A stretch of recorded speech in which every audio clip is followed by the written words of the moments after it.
Hi, and welcome to episode 3 of the Therapy Thursday podcast. So today we're going to have a quick look and see when you should be thinking about accessing therapy and when it's best you hold off. You're listening to How to Change Your Life One Step at a Time with me, Katie Woodland. Tune in every week so that you can use tried and tested tips, tricks and hacks to start living the life you want right now. So this is something which is quite often not talked about, and unfortunately skipping over this conversation can often do quite a bit of harm to the person who's struggling with mental ill health and often leave the therapist feeling quite deflated.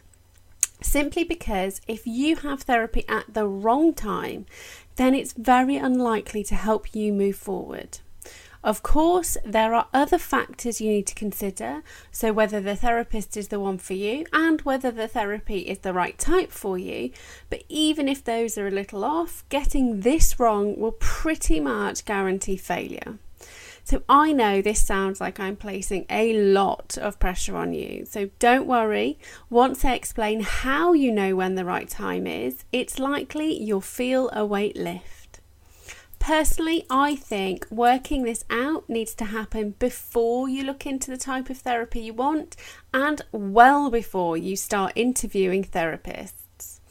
On the surface, this is one of the easiest questions you'll ever need to ask yourself. It's simply, do you feel ready to let someone else help you through your mental illness? The problem is sometimes we think we're ready, but we're not really ready, and so then we go full steam ahead and it all ends up falling apart before we've really given anything a chance to improve. So if this is the case, how can you tell? Well, if you are 100% committed to doing anything and everything to change your life and are able to push yourself through little daily obstacles, then you are definitely ready. However, if your daily obstacles always end up being too much and you end up staying stuck, then you probably aren't quite there yet. For some, medication or holistic methods such as essential oils can be the catalyst in getting over those little daily hurdles. For others, calling on a friend or a family member helps them tackle those small things.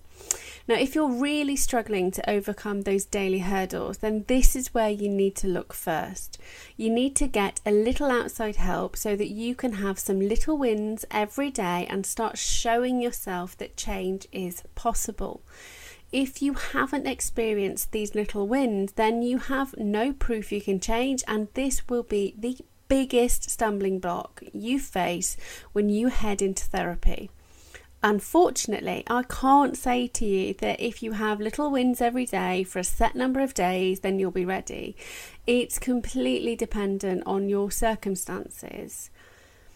The only person who knows when you're ready truly is you. Okay, so if thinking about therapy right now makes you feel sick, worried, or sends you into a depressive spiral, then just don't do it. If, however, when you think about moving just that little step closer to being well sparks a glimmer of hope, then it's time.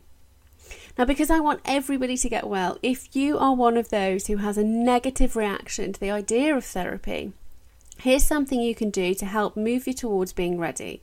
So grab yourself a notebook. Now, it doesn't have to be a fancy one. A jotter's pad will do. Although I have to say I do love a leather journal with something inspirational on the front when I'm doing any kind of work on myself. So next, grab yourself a pen and at the top of the page, write today's date and then start listing out just 3 to 5 small things you would like to achieve every day. Leave a gap at the right hand side so that you can do 3 columns. So you could put little things like get out of bed at 7 or walk the dogs for 15 minutes or have a piece of fruit as a snack. So you see, they don't have to be giant things, just little things that you can achieve. Then draw in your columns. Put today's date and then the date for the next 2 days at the top of each column. And then you go through the day, tick off when you've achieved each item. So this genuinely is all about taking really little small steps to get you into the groove of being in control of your life. And at the end of each day, answer these 2 simple questions. 1, today I am really proud of. And 2, tomorrow I would like to try and. So you're always saying one thing which is celebrating your little win and one thing which is getting you motivated to try again tomorrow, rather than it be something you never do again. It's really important that you don't put pressure on yourself during this process. It's 100% okay if today you only achieve one thing. It's also 100% okay if you don't achieve anything. Just know that you can try again tomorrow. If you don't do anything today, you can be proud of the fact that you did your best. And just so you know, answering the questions is definitely a little win. When you've done the 3 days, do the same thing again on the next blank page for another 3 days.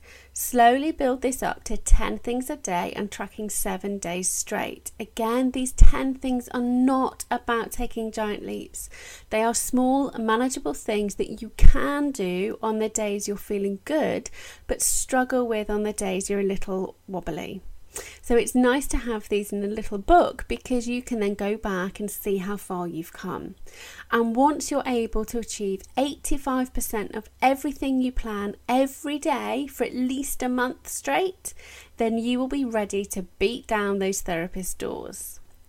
Just remember, no one other than you can tell you if you're ready. I wholeheartedly believe that therapy is a fundamental tool to enabling you to overcome mental illness, but it 100% relies on you being committed and ready to often uncover things which are really scary. So before you even look into all the different types or start looking for somebody to help you, make sure you're able to help yourself get over those little daily hurdles. So if you are ready and are looking for somebody to help you rapidly shift your life from one of overwhelm, fear and frustration to one of fun, laughter and happiness, then use the link below to book a free therapy session with me. Have a great rest of your Thursday, and don't forget to subscribe so that I can help you take the next right steps in your mentally healthy journey, one step at a time.